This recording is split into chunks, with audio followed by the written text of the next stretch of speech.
네, 2시 반이 된 관계로 다음 강의를 좀 진행하도록 하겠습니다. 자리에 앉아주시면 감사하겠습니다.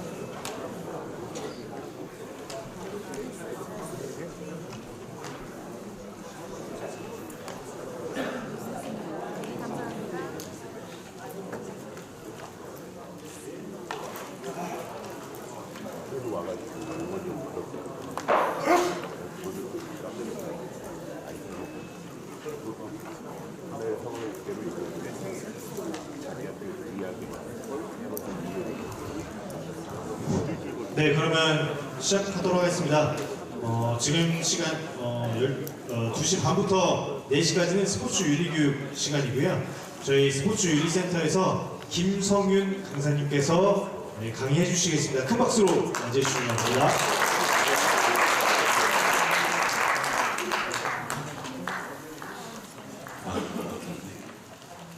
네, 안녕하세요. 방금 소개받은 김성윤 강사입니다. 만나서 반갑습니다.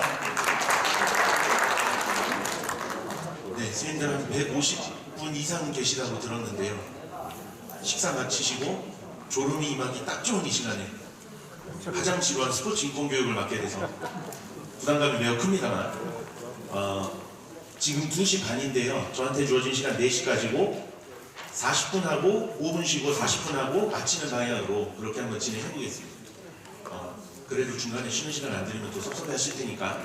자, 저는 축구 심판 출신이고요.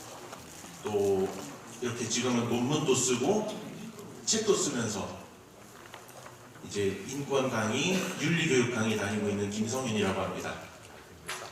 먼저 스포츠와 인간의 존엄성에 대해서 바로 넘어갈 텐데요. 자, 스포츠는 인간의 존엄성을 구현해내는 하나의 장이다. 인간의 존엄성이라는 말을 인권교육에서 굉장히 많이 쓰는데 인간의 존엄성은 뭐고 인권은 뭔지 사실 명확하게 정의해주는 교육이 지금까지는 아마 없었을 겁니다. 그래서 존엄성이라고 하면 감히 범할 수 없는 높고 엄숙한 성질, 인간이 가지고 있는 존엄성 하면 인간은 누구나 범할 수 없는 높고 엄숙한 성질이 있다. 그래서 그들의 인권은 보장되어야 한다. 그리고 인권, 인간이 당연히 가지는 기본적 권리. 그래서 이걸 스포츠 인권으로 다시 풀어보면요, 사람이라면 누구나 차별 없이 신체 활동과 스포츠에 참여해서 존엄성과 행복을 추구할 권리가 되겠습니다. 이 인권의 근거는 UN 세계인권선언 1조를 참고하고 그 다음에는 미국의 독립선언, 프랑스 인권선언, 이렇게 한 250년 전부터 근대 현대의 인권의 의미가 정의가 되고 있고요. 우리 대한민국에서는 헌법을 제정할 때 인권에 대한 의미를 삽입을 했습니다. 자, 스포츠는 공정한 경쟁과 도덕성을 가져야 하고 신체적인 건강을 추구해야 하고 다치려고 운동하는 사람은 아무도 없을 테니까요. 도전과 극복을 통해서 성취하고, 자, 경쟁의 승리와 기록을 발전시켜 나가면서 그 다음 팀업을 통해서 동료 선수 혹은 지도자, 팀 스태프들과 함께 하면서 타인과 세상과 연결되는 그런 것이 스포츠의 속성입니다. 스포츠의 속성은 인간의 존엄성을 발현할 수 있는 실현의 장. 그래서 인간의 존엄성을 발현할 수 있도록 스포츠가 멋있게 무대를 깔아준다는 겁니다. 자, 이걸 세 가지 측면에서 보면요, 도덕적인 거는 모든 개인이 가지고 있는 도덕적 가치와 존엄성 강조. 그래서 이거는 우리가 스스로 지켜야 돼. 스스로 지켜야 돼 하는 거고요. 그 다음 스스로 지키는 거 좀 약할 것 같은데 법으로 아예 못 박아놔야 되지 않을까 하는 면이 있고요. 감사합니다. 자, 그 다음은 정치적 측면. 법으로 제정을 해놨어도 정치적으로 행정하는 사람들이 이걸 잘 시행을 해줘야 우리가 인권을 보장받을 수 있다. 그래서 완성되는 것이 인권이다. 이렇게 보는 겁니다. 자, 이제 사례로 들어갈 겁니다. 자, 폭력은 절대 정당화될 수 없다. 어떠한 명분으로도 인간에게 폭력을 휘두를 수 없다. 라고 하지만 여전히 스포츠계에는 사실 폭력 사건이 많습니다. 그리고 사실은 이렇게 인권교육을 오면 지도자 선생님들한테는 인권 강사가 적이 될 수밖에 없습니다. 왜냐하면 지도자 선생님들의 인권도 사실은 너무너무 중요하거든요. 지도자 선생님들이 마음 편하게 운동을 가르치시고 선수들을 지도할 수 있어야 이 선수들의 행복도 인권도 보장받는다고 저는 생각을 하거든요. 그런데 아무래도 드러나는 사례들이 지도자와 선수 간의 폭행 혹은 인권침해 사건이 많다 보니까 그런 면이 좀 있기는 합니다. 자, 뭐 선수 상호 간의 폭행도 있고 감독, 팀닥터, 선배 또 여기도 마찬가지죠. 숙소 내에서 선배들의 가혹행위들 그리고 유소년 선수에 대한 가혹행위. 이제 서울에서 학교 스포츠 클럽 강사로 중학교 아이들을 가르치고 있는데 이 학교에 야구부가 있습니다. 중학교 3학년 애들이 중학교 1학년들한테 어디 중학교 1학년이 선크림을 발라 야구장 나오면서 이러면서 선크림을 싹 가져가 버렸대요. 16살들이 14살한테 어디 중학교 1학년이 야구장에서 선크림을 발라 그걸로 1학년 애들이 저를 찾아왔어요. 선생님 이것도 인권 침해인가요? 그래 그런 일이 있었어? 야 선생님이 다음 주까지 해결되게 한번 시도해 볼 테니까 한 일주일만 기다려봐라. 그러고 이제 바로 야구부 부장 선생님한테 가서 선생님 이런 일이 있었답니다. 혹시 알고 계셨습니까? 했더니 모르고 계셨죠 당연히. 선생님이 지혜를 발휘해서 누가 뭘 뺏어갔는지 아무것도 티 안 나게 자 여름철 훈련 필수 준비물 해가지고 리스트에다가 선크림을 딱 집어넣어 버렸어요. 누가 뺏었는지 티 안 나게 누구 혼내지 않고 그 사건을 다 해결을 하시더라고요. 그래서 아직까지도 그런 것들이 운동부 위계 문화가 남아있는 현실을 봤습니다.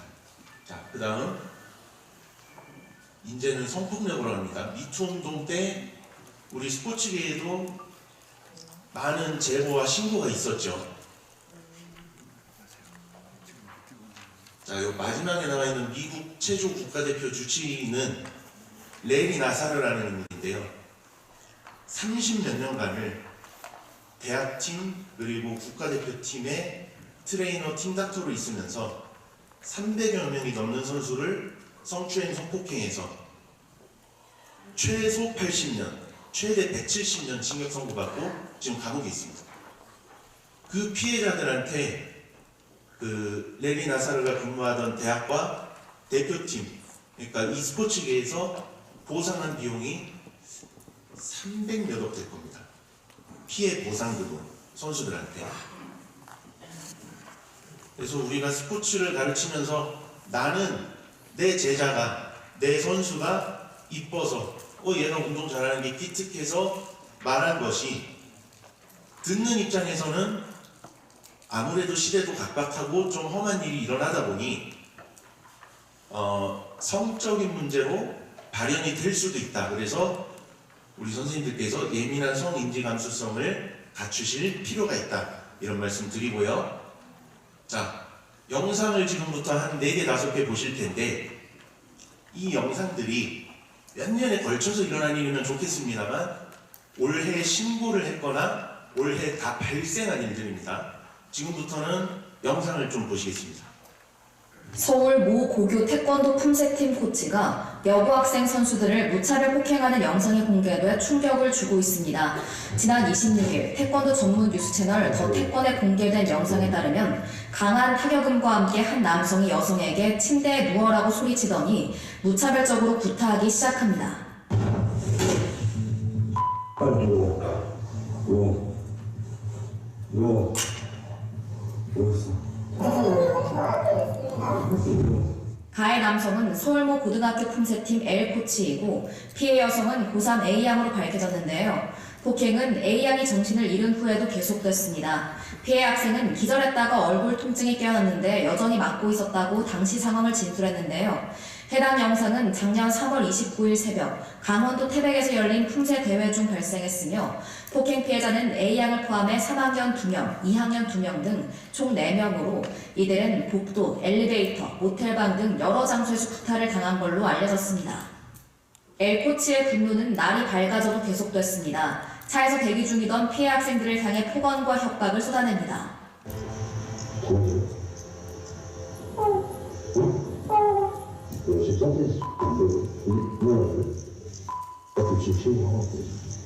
피해자는 해당 폭행으로 인해 얼굴, 머리, 치아, 허리, 안아부 등 전치 2주에서 4주의 상해를 입었으며 현재 정신과 치료도 병행하고 있는 걸로 알려졌습니다. 한편 L코치는 복도에서 담배 냄새가 심해 확인차 방에 들어갔는데 학생들이 마음대로 방을 바꿔 사용하고 있어 격분했다며 폭행 이유를 밝혔습니다. 자, 스승이 제자를 때리는데 기절했다가 다시 일어났는데 계속 맞고 있었대요. 저게 영상이 어떻게 된 거냐면 저 여고 태권도 선수들이라고 했잖아요. 애들이 하도 우리 선생님이 나를 때리고 우리들을 괴롭히니까 숙소에 들어왔을 때 몰래 이거 꺼내가지고 찍은 거예요. 그래서 드러난 거예요, 이 사건은. 자, 다음은 올해 있었던 일인데요. 저기 경북 상주였을 겁니다, 아마. 씨름부 감독님이 중학생 제자를 삽으로 폭행한 사건. 그래서 그 징계가 어떻게 나왔냐면요. 문화체육관광부가 선수를 삽으로 폭행한 중학교 문체부에서 바로 자격 박탈을 걸었습니다. 취소했습니다. 단 한 번의 폭력 행위로도 스포츠계에서 영원히 탈출한다는 원 스트라이크 아웃 원칙을 적용한 첫 사례인데요. 해당 지도자는 지난 6월 훈련 태도를 문제 삼아 피해 학생을 삽으로 때렸으며 문체부는 체육 지도자 자격 운영위원회를 열어 자격 취소를 의결했습니다. 문체부는 폭력 가해 지도자 징계에 소극적인 체육단체에 대해선 재정 지원 제한 등 모든 행정 조치를 적극 검토할 계획이라고도 밝혔습니다. 지금까지 고 스포츠였습니다. 제가 이제 내년부터는 인천시 체육회 인권 강사로도 활동을 하게 되는데 그 프로그램을 운영하는 교수님의 스승이시더라고요. 저 폭행하신 감독님이. 전화가 왔답니다. 전화가 와서 야, 네가 인권 분야에서 연구도 많이 하고 강의도 많이 하니까 선생님 좀 도와줘라. 내가 지금 제자를 어떻게 이렇게 때려서 좀 위기가 왔다. 그 얘기를 이 교수님이 듣자마자 선생님 이제는 내려놓으실 때가 된 것 같습니다. 시대도 바뀌었고 그런 폭력 더 이상은 안 됩니다. 우리 때야 맞으면서 운동하는 거 당연히 여겼지만 이제 더 이상 안 됩니다. 했더니 한 3분을 욕하다가 끊더랍니다. 너는 내가 어떻게 키워놨는데 선생님 덕에 씨름해서 교수까지 내놓고 라고 하더랍니다. 자, 그리고 이따가도 설명드리겠지만 사실은 이 징계 절차가 윤리센터에서 문체부로 징계 요구를 넘겨서 문체부에서 다시 그 예하 협회나 연맹에 보내고 여기서 다시 문체부, 윤리센터 이렇게 가게 돼 있는데 이 사건은 바로 문체부에서 지도자 자격을 박탈할 정도로 굉장히 심각한 사건이었고 자 이것도 좀 충격을 많이 받으실 것 같은데 영상 먼저 보겠습니다. 피해 여중생 A양이 머뭇거리다 방으로 들어갑니다. 자, 직접 전시훈련을 촬영된 드립니다. 불법 전시훈련. 영상물을 빌미로 협박을 당한 끝에 찾아간 겁니다. 선생님 그래버리겠다 라고 협박하면서 그러면 그런데 방 안에 가해 선배 B군만 있었던 게 아니었습니다. 또 다른 남자 선배 C군도 있었습니다. 피해 여중생이 들어가기 20분 전 미리 들어가 있던 겁니다. 사각지대 2층 침대에서 이불을 머리까지 뒤집어 쓰고 있어. 피해 여중생이 알아챘고 C군은 쫓겨났지만 한동안 문 앞을 떠나지 않고 서성였습니다. 급기야 방 안 상황이 궁금한지 문에 귀를 대기까지 했습니다. 피해 여중생은 성폭행을 당한 것도 모자라 제3자가 그걸 지켜보거나 불법 촬영을 하기 위해 숨어 있었을 가능성에 더 큰 충격을 받았다고 말했습니다. 이미 저랑 선수랑 관계를 했다는 걸 알고 있다. 그 사진을 이미 봤다. 라고. 당시 합숙소에 함께 있던 트레이너는 사건 직후 경위서에서 가해 학생과 남자 선수들이 말을 맞추려 한다고 썼습니다. 하지만 C군에 대한 조사는 제대로 이루어지지 않았습니다. 스포츠 공정위가 본인 방도 아닌데 왜 쓰냐고 묻자 C군은 잠이 들었다고 말했고 그뿐이었습니다. 추가 조사나 처벌은 따로 없었습니다. 사건을 수사 중 자, 여학생 방에 남학생이 들어가서 몰래 이불 뒤집어 쓰고 숨어 있었는데 선생님 저 거기서 잠들었는데요? 하니까 추가 조치 및 징계 없음. 이게 현실입니다, 사실은. 그리고 자, 레슬링 코치가 고등학생 제자가 게임에서 졌다고 폭행하는 건데요. 고등학교 레슬링 코치가 경기에서 진 학생을 폭행하는 장면이 유튜브 생중계에 포착됐는데요. SBS 취재 결과 해당 코치는 평소에도 폭언과 폭행을 했다는 의혹까지 불거졌습니다. 유병민 기자의 단독 보도입니다. 지난 7월 말 열린 고등학교 레슬링 대회입니다. 승부에 패한 A 선수가 매트에서 내려오자 B 코치가 손바닥으로 머리를 때리기 시작합니다. 관중이 볼 수 있는 장소에서도 폭력을 행사하던 B 코치는 곧이어 선수 목덜미를 잡고 경기장 밖으로 나갔는데 이후 B 코치가 선수 목을 내리치고 가슴에 주먹을 날리는 장면까지 유튜브 중계에 잡혔습니다.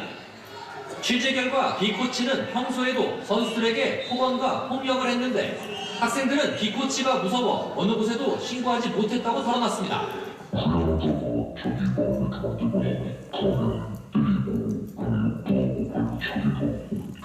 이 대회를 유튜브로 생중계한 후 사흘 전에야 사실을 확인한 대한레슬링협회는 뒤늦게 진상조사에 들어갔고 학교 측도 사흘 전 스포츠윤리센터로부터 관련 내용을 통보받은 뒤에야 코치와 학생을 분리조치했습니다. 최근 연이은 체육계 폭력 문제에 문체부와 대한체육회가 무관용 원칙을 선언하고 레슬링협회도 공식 홈페이지에 폭력행위 신고 공지를 띄워놓았지만 현장 상황은 여전히 개선되지 않고 있다는 평가입니다. 폭행에는 강중이 없다고 생각합니다. 폭행 자체는 일단은 무조건 근절되어야 되고요. 강력하게 조치를 해서 2차 피해가 없도록. 이 코치는 해당 영상에 대해 레슬링 기술을 설명해준 것이 오해받을 행동으로 보였을 뿐이라며 제보한 학생들도 자신이 가르치는 제자가 아니라고 입장을 밝혔습니다. SBS 유병민입니다. 안녕. 자, 이 다음은 제가 영상을 가져오려다가 편집이 좀 애매해서 설명을 드리겠습니다. 11월 27일 날 기사가 떴고요. 그 JTBC 사건반장에서 다뤘던 일인데요. 자, 1월 전지훈련 가서 겨울에 전지훈련 가서 학생 선수들이 술 먹고 담배 피면서 야, 나 왕게임 배워왔어. 왕게임 하자 얘들아. 피해 학생이 벌칙을 거부하고 이거 하지 말자 하는데 옆에 있는 다른 후배를 시켜서 애 옷을 벗기고 엉덩이에다가 막 물건을 집어넣어요. 근데 한 번 더 일어납니다. 선배가 저 1월 달에 피해 입은 학생하고 동일 인물입니다. 야, 선배한테 와서 마사지 좀 해봐라. 안 해? 야, 그럼 내가 해줄게. 옆에 있는 여학생한테 야, 이거 영상 찍어 하고 속옷 벗기고 마찬가지 이번에도 엉덩이에다가 막 물건을 집어넣어요. 자, 해당 장면을 다른 사람들하고 돌려봅니다. 졸업하면서 돌려봤겠죠. 가해자 처벌 교내봉사 4시간. 자, 이유가 뭐였냐면 뭐 지속적이지도 않고 학생이 반성하고 있네요. 교내봉사 4시간 끝냅시다.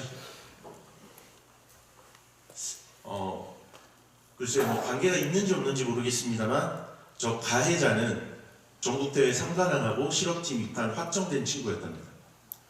이후의 조치는 어떻게 될지 모르겠어요. 왜냐하면 저게 이제 한 일주일 된 일입니다. 이후의 처벌은 어떻게 될지 모르겠습니다. 또 조사를 하면 뭐가 나오긴 할 텐데요. 그 다음은 여자 축구 쪽에서 일어난 일인데요. 이것도 올해 드러난 일입니다. 자, 성추행, 성폭행 문제로 2번이나 물러난 전력이 있는 감독입니다. 그 감독이 제자들을 불러요. 제자들 허벅지에 이 자기 머리 베고 누워서 프리미어리그 보면서 막 닭발도 먹고 막 이랬답니다. 근데 인터뷰한 선수 하나가 이런 얘기를 해요. 감독이 부르는 선수 되는 거 나쁘지 않겠던데요? 거기 가면 안 혼나던데요? 게임도 계속 뛰고. 세 번째 학교에서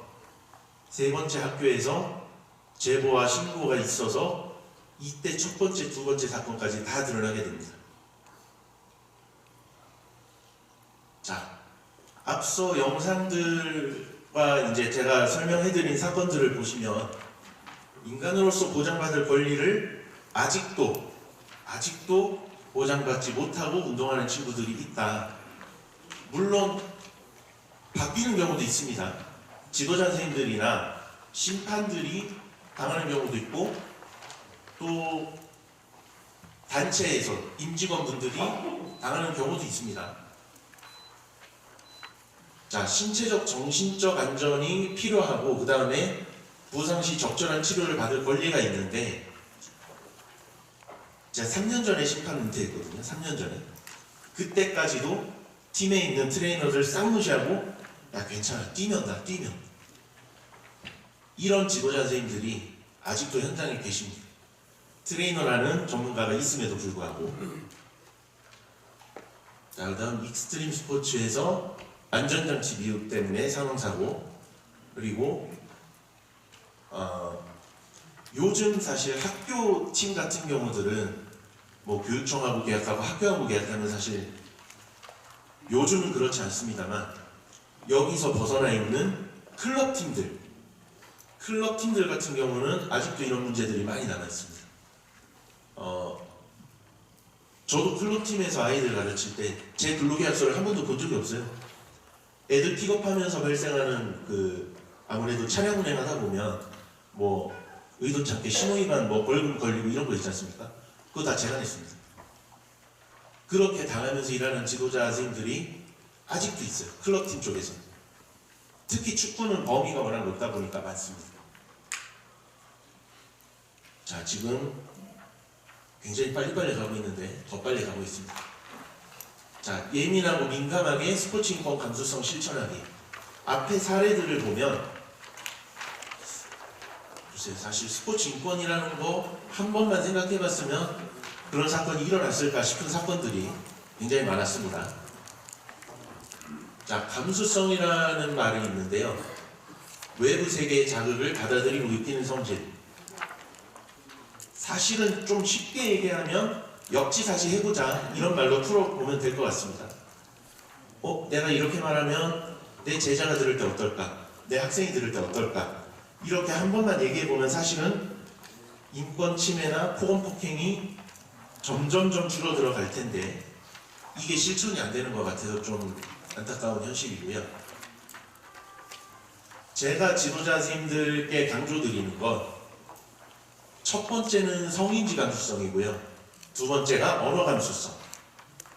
아무래도 제자들 이쁘다고 스킨십 하시는 선생님들이 많으세요.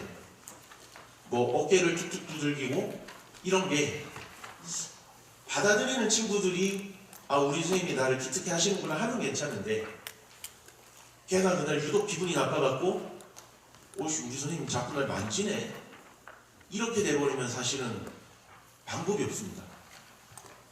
대부분의 사건들을 피해자 입장에서 들어버리기 때문에. 그리고 두 번째 언어 감수성 같은 경우는 가르치는 입장에서도 화가 날 때가 있잖아요. 얘가 이것만 하나 고치면 될 것 같은데 여기서 조금만 더 하면 될 것 같은데 그게 안 되니까 나도 모르게 소리 지르고 욱하면 사실은 뭐 욕설도 좀 나올 때가 있죠. 운동 가르치다 보면. 그런데 그런 행위조차도 컨트롤해야 우리가 점점 더 안전한 환경, 점점 더 많은 인권을 보장받는 환경에서 스포츠가 이루어질 수 있다. 이렇게 말씀드리고요. 자, 처음부터 똑같은 사람 없죠. 태어날 때부터 다 다르고요. 제가 부끄러웠던 사례 한 가지만 말씀드리면 대한축구협회 심판할 때 대한장애인축구협회에서 연락이 와서 전국 장애인체전의 심판으로 좀 와달라. 그래서 갔습니다. 지금 생각해보면 어떻게 그런 생각을 하고 왔는지 모르겠지만 경기가 편할 거라고 생각했습니다. 경기가 편할 거라고. 왜냐면 장애인 선수들의 경기니까 아무래도 편하지 않겠나라고 생각했는데 웬걸 비장애인 스포츠랑 다를 게 없어요. 경기력, 뭐 스포츠 매너, 또 그들 안에서 관계가 비장애인 스포츠하고 전혀 다를 게 없고, 그때 제가 뇌성마비 부분 경기에 들어갔었는데 똑같습니다. 그래서 그때 참 부끄러웠던 기억이 많이 있고, 그 다음에 청각장애 부분 경기를 들어갈 때는 제가 주심으로 들어가는데 축구 경기에서 주심을 휘슬이 가장 중요하잖아요. 카드랑. 근데 옆에 있던 관계자분이 그 부심비 있죠. 부심비 플랫. 이거를 저한테 싹 지어주는 거예요. 선생님 이건 왜요? 그랬는데 선생님 저분들 청각장애인 경기잖아요. 보이게 이거 해줘야 됩니다. 그러니까 얼마나 그들에 대해서 모르고 준비도 안 하고 들어갔었는지 지금 생각해보면 아직도 부끄러워요. 그때 그렇게 경기 들어갔던. 사실 그런 게 쌓여서 제가 인권 강의 하러 다니는 면도 있습니다. 자, 왼쪽에서 보면 6이고 오른쪽에서 보면 9. 차별하지 말고 우리 다 이거 차이로 받아들이자, 이런 의미에서 들어가 있는 슬라이드고요. 자, 차이는 나랑 저 사람은 달라 하는 거죠. 차별은 난 맞고 넌 틀렸어. 너 그거 그렇게 하면 안 돼. 그거 잘못된 거야. 라고 해버리는 것이죠. 자, 헌법이 보장하는 평등의 가치, 차이, 다르다는 걸 인정하시고 일방적인 가치 평가로 인해서 피해보지 않는 것. 스포츠인으로서 가져야 하는, 그냥 여기 계신 지도자 선생님들도 물론이고 선수, 심판, 임직원 모두가 심지어 관중까지 가져야 하는 필수적인 인식의 시작점이 차이와 차별의 부분입니다. 자, 이거는 이제 트랜스젠더 선수 문제인데요. 성전환 선수입니다. 성전환 선수. 남성에서 여성으로 성전환한 선수고요. 도쿄올림픽에 출전을 했습니다. 여자 역도 부분에. 자, 영상 먼저 한번 보겠습니다.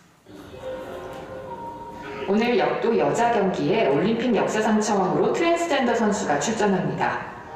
주인공은 뉴질랜드의 트랜스젠더 선수 로렐 허버드인데요.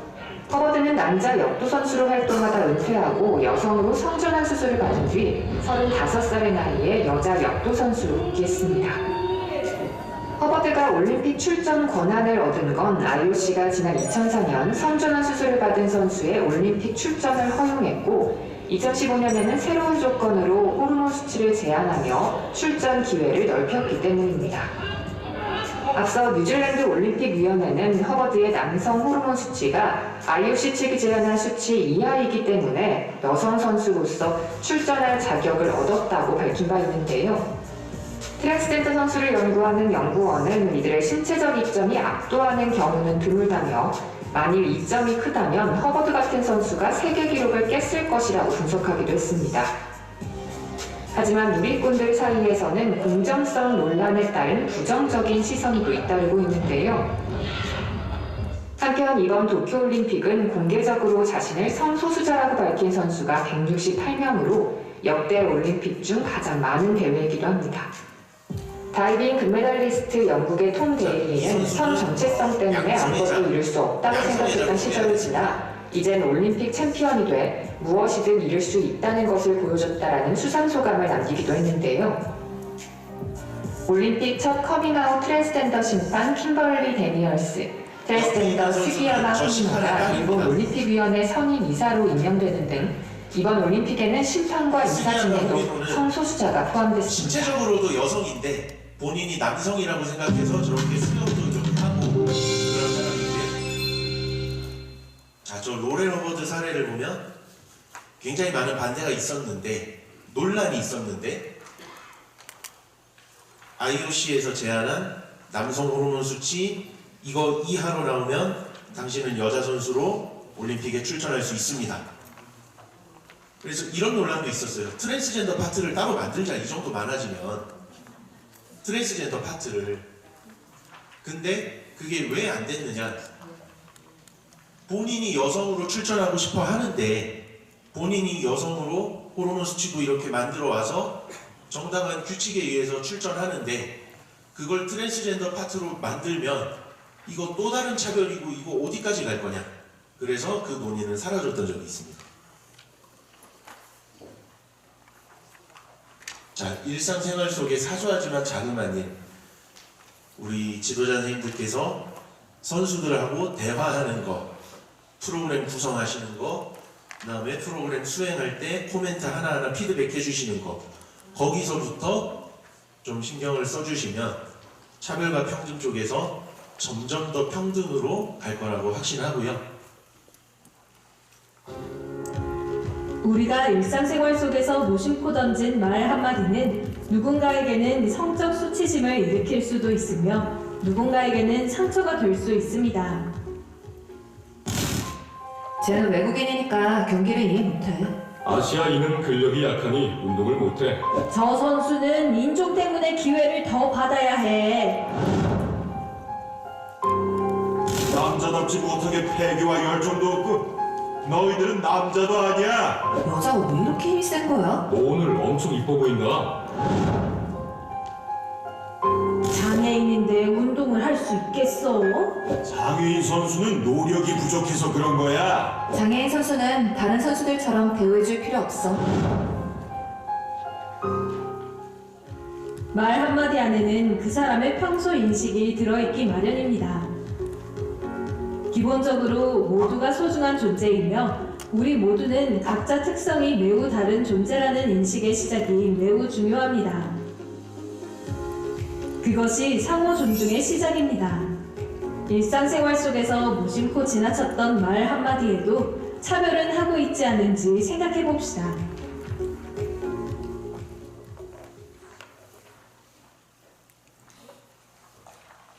네,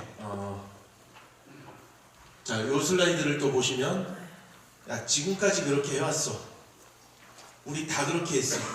우리 맞으면서 운동했어. 뭐 이런 거겠죠. 역시 제가 근무하는 학교에 레슬링 코치님이 이제 중학교 코치님이신데,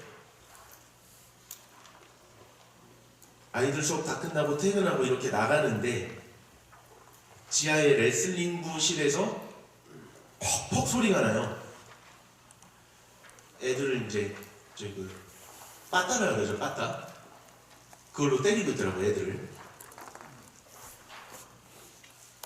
참 왜 저럴까 하면서 이렇게 지나가는데 요 귀에 딱 꽂힌 말이, 야 씨, 이것도 못 견디면서 뭔 운동을 해. 2025년인데 아직도 그런 선생님들이 계십니다. 지도자 선생님들을 다 그렇게 말씀드리는 건 아닙니다. 아직도 일부의 그런 사례가 남아있으니 우리 이거를 좀 없애면 좋겠습니다 하는 차원에서 말씀드리는 겁니다. 자, 나는 폭력을 사용하지 않는 스포츠인이야. 부정적인 감성을 좀 끊어내는 것이 필요하고요. 사실은 제가 이 말을 가장 하고 싶은 쪽이 스포츠 관중들 쪽인데, 그래서 제가 그쪽 논문도 좀 쓴 게 있는데, 막 버스를 막고 감독 나오라 그러고 단장 나오라 그러고 그런 거를 사실 당연시하고 있잖아요, 스포츠 팬들이. 그 권한이 어디서 나오는지 좀 모르겠습니다. 하여튼 그런 모습들이 있고, 자, 그래서 우리 지도자 선생님들께서 어떤 인식을 가져주시면 좋겠냐면, 아, 내가 얘 인생의 스승이 돼야지.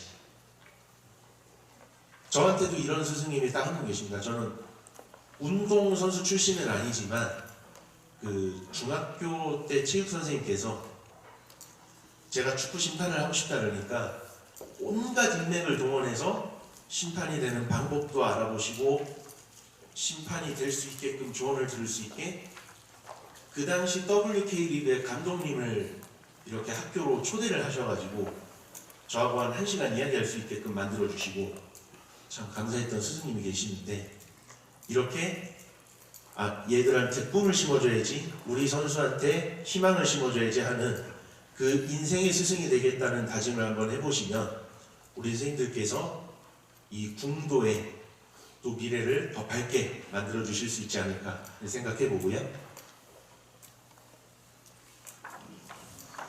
자, 거의 다 왔습니다. 존중이라는 게 높여서 매우 중요하게 대한다는 겁니다. 그리고 원어 의미를 따져보면 되돌아본다 이런 의미라고 하는데요. 스포츠 현장에서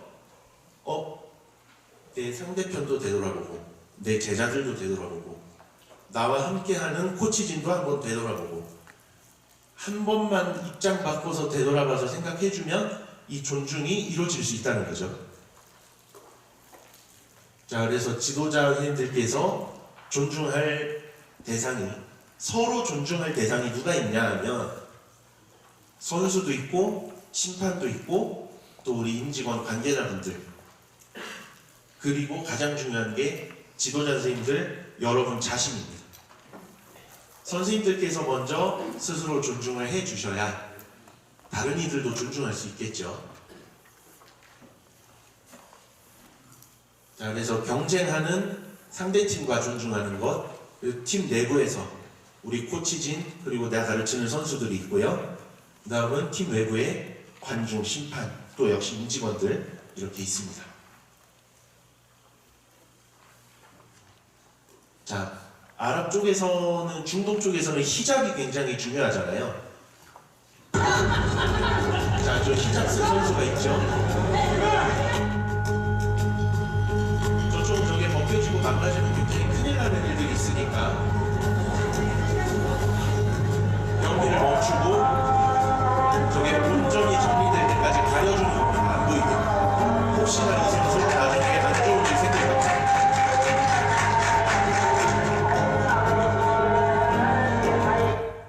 조금이라도 빨리 끝내기 위해서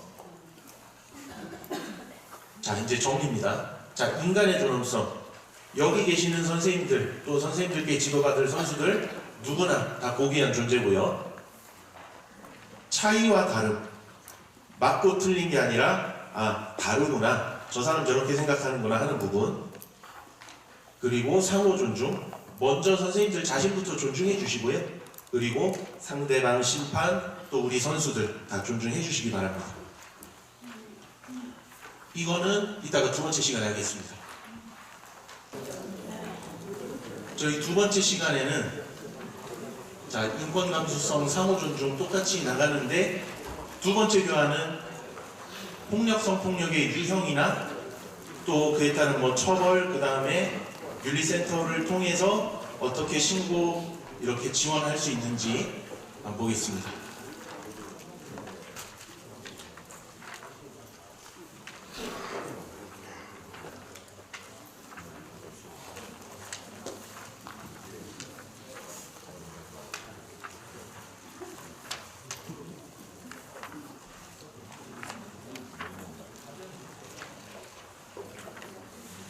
네, 스포츠 선수가 활동하는데 인권 침해를 누가 가장 많이 하냐 봤더니 초등, 중고등, 대학 프로 실업에서 감독, 코치가 가장 높은 순위에 꾸준히 나타나더라 하는 데이터고요.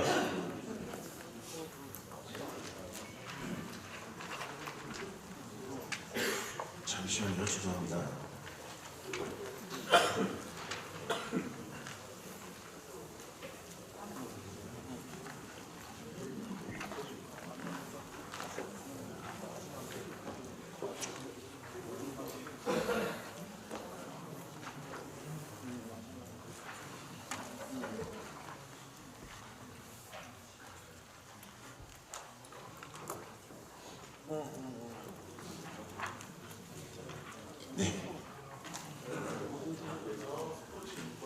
아까 계속 보셨고 죄송합니다. 자, 사람이라면 누구나 자유롭게 차별 없이 신체 활동과 스포츠에 참여한다. 자, 근데 아직도 바뀌지 않는 구조적 문제랑 성적을 계속 요구하는 문제로 인해서 스포츠 인권 침해가 발생한다. 여기까지가 앞에 봤던 스포츠 인권 내용이고요. 자, 엘리트 체육에서는 우리가 결과주의, 승리주의 때문에 폭력이 정당화되는 모습이 있고요. 자, 신체적인 것, 언어적인 것, 사이버 폭력 같은 경우는 뭐 메신저가 될 수도 있겠고, 요즘 또 가장 심각하게 문제되는 건 딥페이크 이런 것들이 있습니다.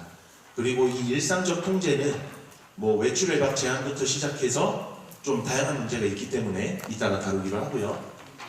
자, 정당화 구조는 지도자, 선수, 학부모가 이렇게 묶여 있는데요. 첫 시간에 봤던 여자 축구 감독의 사례도 거기서 왜 조용히 물러날 수 있었냐, 그리고 왜 또 다시 취업할 수 있었냐. 그래도 성적만 내주면 뭐, 우리 애들 다음 진학하는데 돈만 주면 뭐, 이런 것 때문에 넘어갔다는 거죠. 그래서 성폭력, 성문제로 있었던 사람이 제대로 처벌을 받지 않고 물러났다가 돌아오고, 물러났다가 돌아오고. 물론 여자 축구에 뭐 감독 코치 풀이 좀 문제도 있었습니다만. 소리.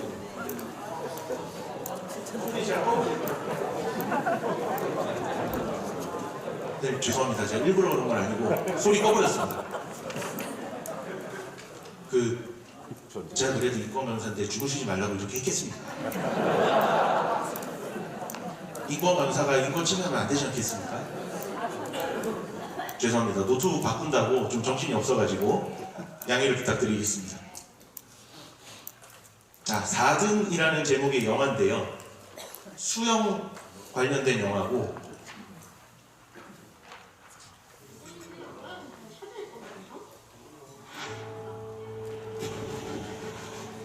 자, 메달에 가까워질 것 같은데 매일 4등만 하는 선수가 있습니다.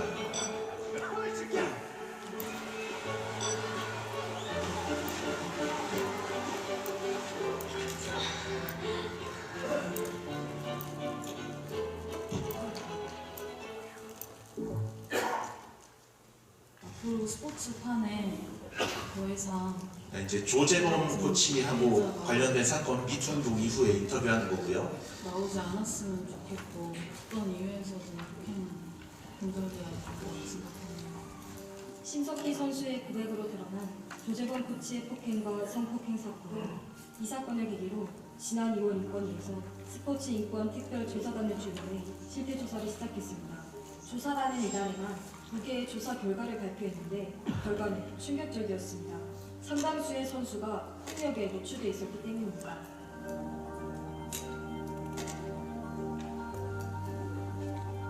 선수들이 자, 직접 실업팀 선수들은 다 큰 성인들인데도 이야기를 저렇게 당하고 있었다. 던지는 거예요. 나가라고 소리를 지르고.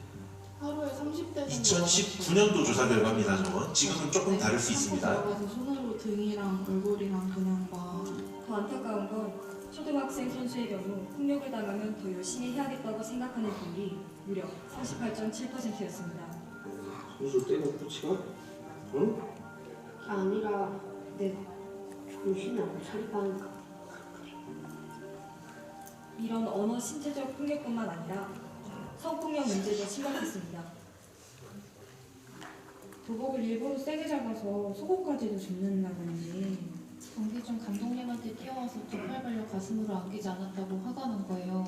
선생님을 남자로 보냐고. 어떤 지도자분들은 고등학생 여자 선수한테 술 마실 때 무릎 위에 앉아보라고 하더라고요. 학생 선수들은 100명 중 4명 가까이, 실업팀 선수들은 100명 중 12명 정도가 성폭력을 경험했다고 응답했습니다. 이처럼 학생, 성인 선수 상관없이 폭력과 성폭력에 노출돼 있지만 대부분의 선수들은 제대로 된 대응을 하지 못하고 있습니다. 폭력과 성폭력 문제 관련해서 이제 지도자가 권력을 가지고 여기에 이제 수긍하도록 하는 그런 스포츠를 구조할 것도 많고 그런 것들이 자리를 잡고 있어요. 문제를 인식을 해야 그 신고도 하고 바로잡기 위해서 노력을 할 텐데 이거를 어떤 과정이라고 생각해요. 늘 해오던 방식이거든요. 운동 방식. 저게 쉽게 말하면 애들이 가스라이팅 돼 있다는 거죠. 불이익이 두려워 소극적일 수밖에 없는 내가 제대로 안 해서 그래. 운동을 볼모로 선수들의 육체와 정신까지 지배하려는 일부 지도자들. 선수들이 마음 놓고 운동할 수 있는 환경은 언제 마련될 수 있을까요?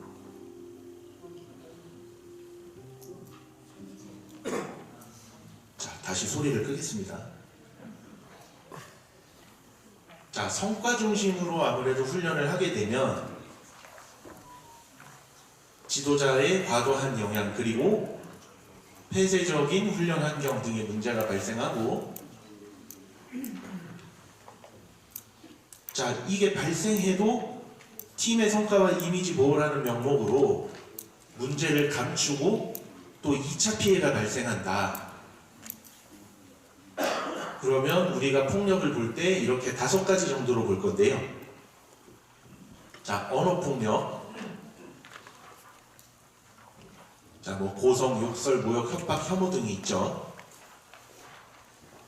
자, 인권 침하, 성중립적 언어 사용으로 나도 존중하고 듣는 사람도 존중해야 한다. 그다음 신체 폭력. 자, 직접 폭력하는 게 있고요. 위협이나 공포감 조성하는 게 있고요. 그 다음 체벌성 행위. 뭐 축구하는 경우는 뭐 골대 선착순, 야구 같은 경우는 그 야구장에 왜 폴대 2개 이렇게 세워져 있잖아요. 파울하고 홈런 구분하려고 폴 투 폴, 뭐 10바퀴 벌칙 뭐 이렇게 하더라고요. 그래. 벌칙을 뭐 그렇게 하더라고요. 그래서 예방 방법은 내 몸이 소중한 만큼 남의 신체도 남의 몸도 소중하다. 그리고 폭력을 당했으면 이거를 내가 제대로 안 해서 그래. 이렇게 아니라 그거 잘못된 거야. 정당하면 안 돼. 이런 이야기고요. 자, 성폭력 뭐 말씀 안 드려도 다만 구분하는 유형이 이렇게 있습니다. 성희롱, 추행, 폭행, 디지털 성범죄.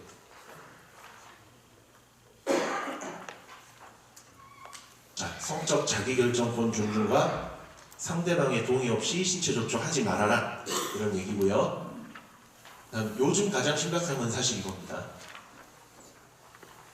채팅방 하나에 그 팀에서 제일 약한 혹은 뭐 괴롭힘 당하는 선수, 힘이 없는 선수 사진 하나 띄고 올려놓고 뭐 조롱하는 행위들도 있고, 아까 보여드렸던 사례에서는 막 영상을 갖다가 자기가 괴롭혀놓고 그 영상을 다른 친구들하고 막 돌려보고 그런 것들이 있고요.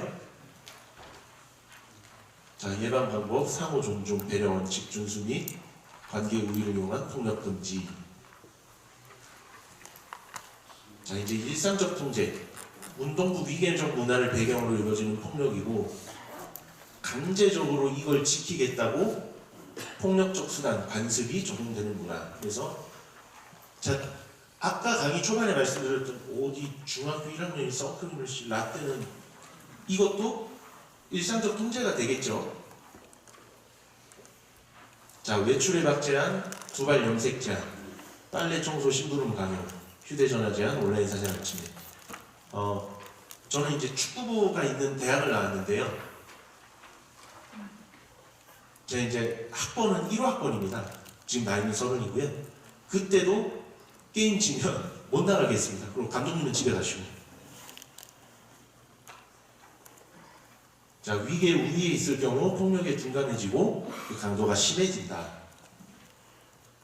자기결정권 보장하고 타인의 일상 통제를 금지해야 됐다. 자, 실태조사를 한번 해보니까요. 외출해박 보고, 언제 어디 나갔다 오겠습니다. 언제 뭐 집에 갔다 오겠습니다 하는 것. 그 다음 외출해박 제한 같은 경우는 못 나가는 거죠. 아예 못 나가는 거. 그 다음 외모 제한. 머리 어디까지. 뭐 옷 뭐 요 정도. 이걸 제한한다는 거고. 그래서 이거는 직접 경험한 건 아니고 목격한 거를 조사를 해봤더니 언어폭력이 가장 많았고요. 그 다음에는 자, 따돌림, 목격한 거 경험한 거 데이터 같이 있습니다, 여러분. 그래서 참 항목도 많죠. 폭력과 따돌림과 사이버 폭력.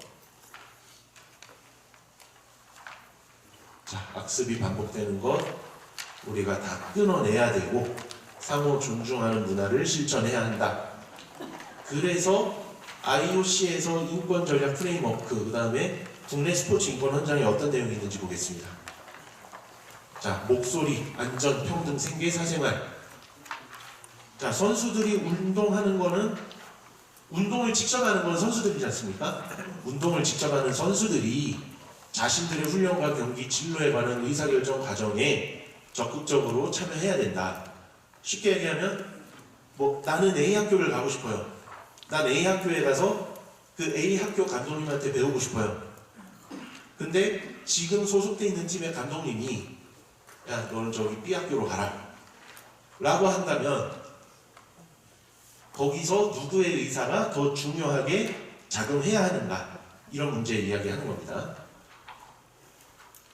국내 스포츠 인권 현장에서는요, 스포츠 활동에 참여하는 사람의 활동과 방식은 그 자체로 존중받아야 하고, 누구도 그가 선택한 활동과 방식으로 인해 어떠한 불이익도 받지 않아야 한다. 그래서 개별 선수가 가지고 있는 특성과 필요를 고려해서 그 선수 한 명 한 명 맞춰서 지도를 해줘야 한다라는 말입니다. 자, 큰 타이틀만 읽겠습니다. 이제 작은 거는 눈으로 봐주시고요. 시간 관계상. 자, 선수의 자율성과 결정권 존중. 선수의 건강을 최우선으로 고려. 부상당한 선수 운동시켰다가 더욱더 부상이 되면 팀에도 손해고 선수도 손해니까. 다음, 평등과 차별금지 원칙 준수. 생계와 미래를 고려한 지원. 사생활과 개인정보 보호. 사실은 당연한 것들인데 이걸 아직도 교육을 해야 한다는 것이 조금은 안타깝기는 합니다. 자, 실천 지침인데요. 정기적인 인권교육, 선수들과 열린 소통 채널 구축.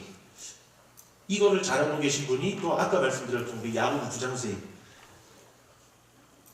요일마다 아이들을 정해 놓으셨어요. 한 2명, 3명씩. 이거를 한 달치를 쭉 짜가지고 끝나고 체육실 들러서 야, 선생님이 간식 싸놨으니까 한 30분만 얘기하다가 가자. 이런 자리를 마련해서 하고 계시더라고요. 그리고 과학적이고 체계적인 훈련 프로그램 도입. 예전처럼 무조건 뛰어라. 쉬지 말고 야, 운동 더 하면 그만큼 너한테 이득이다. 이런 거 이제 안 된다는 겁니다. 그리고 심리상담, 선수 지원 시스템 활용. 스포츠 과학이라는 게 요즘은 굉장히 많이 발달을 해 있으니까 팀별로 심리상담사를 두시는 곳, 영양 코치를 두시는 곳, 아니면 그런 전문가들 초빙해서 주기적으로 강의 들으시는 팀들이 많더라고요, 요즘은. 그리고 선수 인권 보호를 위한 매뉴얼 숙지와 준수. 스포츠에 참여하는 모든 사람이 인간답게 살고 행복을 보장받아야 한다. 그래야 진정한 스포츠다라는 말이고요. 자, 이제 지도자의 영향력을 보면 선수들 성장 발전에 직접 영향을 미치죠. 그리고 스포츠 가치 구현의 핵심적인 역할을 하기도 합니다. 높은 수준의 윤리의식과 직업윤리가 필요하고, 자, 그럼 어떤 역할을 해야 이걸 지킬 수 있을까? 그러니까 이 선수의 운동 기량만 늘려주겠습니까? 이 선수의 인생 전체에 스승이 되어주시겠습니까? 하는 문제를 가지고 첫 번째 교육자의 역할 필요, 이렇게 이야기하고 있는 거고요. 다음 두 번째는 신체적, 정서적 건강 최우선 고려, 이렇게까지 보고요. 자, 전문성과 책임성이 있어야겠죠. 심판들도 마찬가지고 이건 지도자 선생님들도 마찬가지입니다. 좋은 프로그램이 있으면 들여오고 시도해보고, 또 어떻게 하면 운동을 더 잘 가르칠 수 있을지, 이 친구가 약점을 어떻게 보완할 수 있을지 계속해서 연구해 주셔야 한다는 거죠. 다음, 선수가 내가 비록 쟤를 가르치고 있지만 저 선수가 내 제자지만 저 선수도 나와 똑같은 하나의 인격체다 라는 자세가 필요하다는 말씀드리고요. 자, 그럼 체육단체는 뭘 해줘야 될까? 협회와 연맹에서는 윤리강령, 재정과 교육. 사실 저거 마련되어 있는 데가 몇 군데 없습니다. 우리 국내에서도 그렇고 해외에서도 그렇고요. 기본적으로 우리나라에 스포츠 윤리라고 하는 학문과 과목이 들어온 지가 K리그 승부 조작 때 이후니까 한 14년, 5년밖에 안 됐기 때문에 저런 부분이 좀 사실 약하긴 합니다. 자, 평가와 보상책의 확립.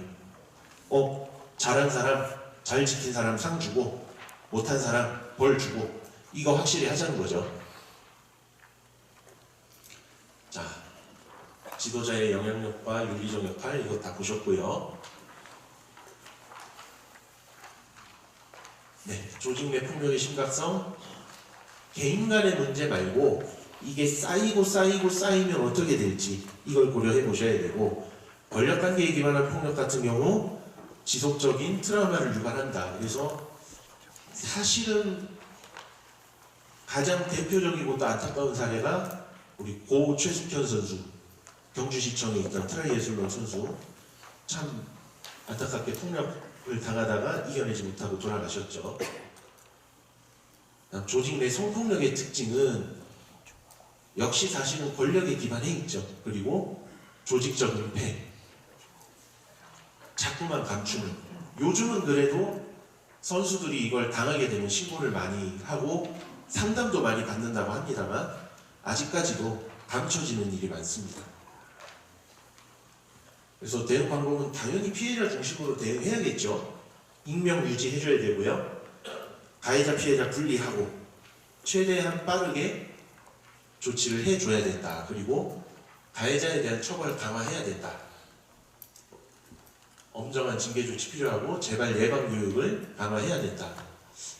저는 사실은 저거 예방 교육 필요 없고요. 감히 발도 못 붙이게 해야 된다고 생각합니다. 다시 한 번도 안 하는 사람은 있어도 저는 사실은 한 번만 하는 사람이 있을까 싶거든요. 아까 여자축구 감독 사례도 그렇고. 자, 예방 방법, 조직 문화를 개선해야 된다. 규정과 절차를 수립해야 된다. 그 규정과 절차 관련해서는 사실 있어도 잘 안 지키는 경우도 많고요. 그 다음에 K리그에서 관중폭력이 계속 발생하는 이유도 규정이 없어요. 프로축구 연맹이 폭행하고 폭력을 일삼는 관중들을 직접 처벌할 규정이 없기 때문에 선수들, 심판들이 계속 물병 맞고 당하고 있는 거예요. 그래서 저는 규정 같은 것도 빨리 좀 세우면 좋겠는데 저는 하여튼 필요하고요. 자, 가해 주체, 선수, 관중, 지도자, 폭력 형태, 신체 폭력, 언어 폭력, 명예훼손, 성폭력이고요. 자, 성폭력, 성적 언행, 외모 평가, 성적 대상화. 외모 가지고 지적하는 것도 성폭력이다. 자, 언어적인 것, 비언어적인 것, 성적 위협. 아까도 나왔죠. 술 마시다가 감독님이 무릎에 앉아보라 그랬다, 이런 것들. 자, 그럼 대처를 어떻게 할까? 제일 중요한 게 기록이라고 합니다. 기록. 언제, 누가, 누구에게, 무엇을 어디서 했다. 이 기록이 가장 중요하답니다. 자, 증거 확보, 메모도 좋고요. 동료들이 익명성을 보장한다고 하니까 나서서 증언해주면 사실은 가장 좋고요. 자, 형사적으로도 민사적으로도 가능하고, 그 다음에 저걸 신고나 상담을 하려면 윤리센터도 있고, 그 지역별로 여기 같은 경우는 강원도니까 예를 들면 강원도 체육회 아니면 대한체육회, 학생 선수들 같은 경우는 교육청, 교육부 이렇게 신고할 수 있는 기관, 상담받을 수 있는 기관은 대상에 따라서도 있지만 우리 국가에서 직접 운영하는 기관이 스포츠 윤리센터다 보니까 저렇게 스포츠 윤리센터를 좀 많이 활용해 주시면 좋고요. 강원도 같은 경우는 스포츠 윤리센터 사무소는 원주에 위치하고 있습니다. 원주에. 자, 항의성 폭력. 발생 주체, 선배 감독, 선배 선수. 발생 배경, 위계 문화와 팀 성적에 대한 부담. 자, 법적 근거는 근로기준법, 형법이 있다고 하고요. 자, 여기서도 강조하는 증거 수집, 그리고 신고 절차는 윤리센터 혹은 형사적으로, 아니면 직장 내에서 발생하는 일이니까 노동청에도, 그리고 법으로 민사로도 할 수 있습니다. 자, 2차 피해를 예방하기 위해서는 가해자 피해자 분리해야겠죠. 그리고 공익신고자 보호법에 따라 신분을 보장하고 불이익을 주어서는 안 된다. 자, 정책적인 노력. 개인 갈등이 아니라 이거는 조직 문화의 문제구나. 그럼 우리 조직에서 이런 문화를 바꿔야겠구나 하는 것. 다음, 선수 지도자 모두에게 인권 보장이 필요하다.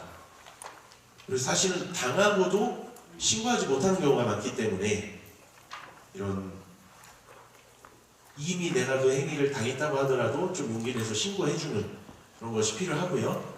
조직적으로도 폭력 근절 상호 존중 문화를 구축하기 위해서 교육과 제도를 잘 갖춰야 한다. 이런 말씀 드립니다. 자, 간중은 넘어가겠습니다. 자, 온라인은 불특정 다수가 보기 때문에 더 문제가 크고요. 악플, 또 게시물, 메시지 이런 걸로 사진 딱 하나 집어넣어서 딥페이크로 만들어서 퍼뜨린다. 이게 어디로까지 갈지 모르기 때문에 가장 무서운 게 사이버 폭력입니다. 자, 법적 근거와 처벌도 이렇게 있고요. 대응 절차는 역시 증거 수집과 법적인데요. 자, 스포츠의 가치를 지키고 발전시키려면 스포츠인들끼리, 스포츠 조직과 스포츠인이 더욱 소통하는 문화를 조성해야겠다. 이런 말씀 드립니다. 사실은 저게 가장 안 되는 게 또 역시 제 얘기 한번 말씀드리면 대한축구협회 심판계가 저게 가장 안 되거든요. 제가 은퇴할 때 무슨 얘기 듣고 은퇴했냐면 저보다 17살 많은 선배 심판이 지금도 K4에서 심판을 보고 있어요. 그 선배는. 직업이 축구 심판 하나입니다. 부업으로 하는 게 아니라 본인의 직업이 축구 심판 하나예요. 제가 대한축구협회 부위원장한테 전화를 받습니다. 그 선배랑 같이 있을 때 언제 어디로 가서 얼마 동안 그 선수들이 동계훈련 하는데 여기서 연습 경기들 심판 좀 봐주고 그렇게 상주를 해줘야겠다 라고 해서 알겠다 가겠다 라고 했습니다. 자, 10분 있다가 나갔던 선배가 다시 저의 방으로 들어옵니다. 들어와서 한다는 얘기가, 야, 내가 너희를 키워주지는 못할 것 같은데 전화 한 3통만 하면 너희들 못 올라오게 밟아 죽일 수 있다. 그게 무슨 얘기냐면 그 배정 내놔라 이 소리입니다. 본인은 직업이 심판이니까 어디든 가야 되는 거예요. 게임을. 그 얘기 듣자마자 부위원장 전화해서 선생님 저 배정하지 마십시오. 이용기 심판 보내주십시오. 이런 얘기인데 몰라요. 이 사람 보내십시오. 이 사람 보내십시오. 왜 그러냐? 아, 선생님 뭐 좀 일이 생겨서 못 가겠습니다. 그러고 은퇴했습니다. 제일 무서웠던 게 심판만 하면 그 사람 똑같이 될까봐 제일 무섭더라고요. 나도 나중에 저렇게 후배들 자리 뺏어버리면 어떡하지? 나도 저렇게 나중에 비겁하게 살면 어떡하지? 바로 은퇴했어요. 바로 은퇴하고 아이들 가르치다가 또 이렇게 결단을 하고 스포츠 윤리라는 과목을 전공하고 또 또 논문 쓰고 책 쓰는 사람으로 이렇게 살고 있습니다. 그래서 신고 상담 절차를 좀 보여드리면, 자, 상황 발생했으면 상담과 피해자 지원 이걸 알아보고요. 그다음에 신고한다고 무조건 끝까지 가는 게 아니고요. 신고했다가도 철회할 수도 있고요. 그다음에 신고까지 하기는 조금 애매한 것 같은데요 라고 하면 상담 받을 수 있습니다. 상담. 다만 이건 있습니다. 미성년자에 관련된 사건이나 성폭행, 성추행 등 관련된 사건, 디지털 성폭력 이런 사건들은 피해자가 원하지 않아도 윤리센터에서 그 다음 절차로 바로 넘어갑니다. 계속해서 상황을 주시하면서 다른 곳에도 혹시 신고를 했으면 거긴 어떻게 되고 있지 이런 것들 다 살펴보고요. 자, 사전조사하고 보호조치해서 가해자 피해자 분리하고요. 심의위원회 거쳐서 아까 씨름 감독 같은 경우는 문체부에서 바로 지도자 자격을 박탈했지만 대부분의 절차는 이렇게 됩니다. 윤리센터가 사건 조사하고 이렇게 징계 건의를 올려야겠다 해서 문체부에 올리면 문체부가 협회나 연맹에 내리고 다시 거기서 심의를 해서 징계 결정해서 문체부에 올리고 그 다음 다시 스포츠윤리센터로 넘어갑니다. 그럼 스포츠윤리센터가 이 사람의 처분을 이렇게 받아들이는 거고요. 그 다음 사후관리 모니터링 같은 경우 아까 말씀드렸던 미성년자 혹은 성폭력, 성폭행 사건에 대해서는 계속해서 모니터링을 들어갑니다. 윤리센터 홈페이지에 가시면 저 피해자 지원 메뉴도 찾아보실 수가 있는데요. 자, 이렇게 지원들이 있고요.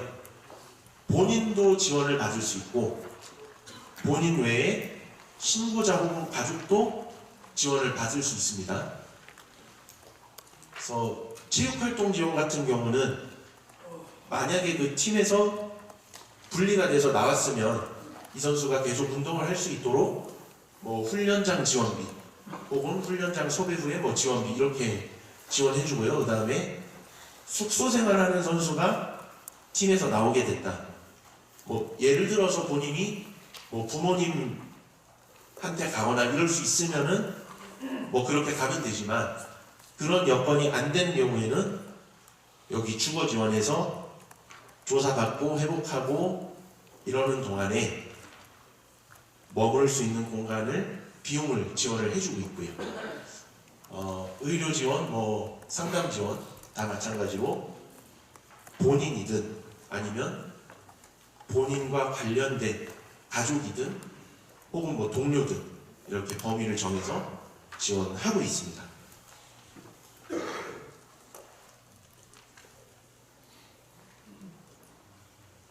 자, 카톡, 전화, 홈페이지, 이메일, 그리고 윤리센터 본부가 저희가 서울 마포에 있는데요.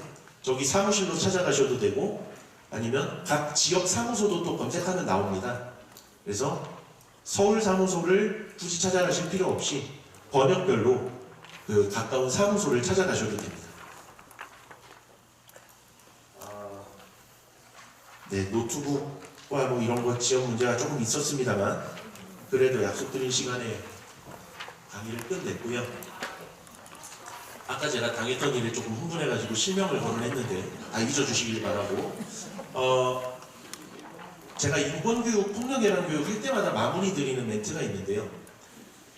아까도 말씀드렸지만 아무래도 드러나는 사건들이 선수가 당하는 사건이 많다 보니까 자꾸만 지도자 선생님들을 다 모조리 쉽게 얘기하면 싸잡아서 그렇게 욕하는 경우들이 있습니다.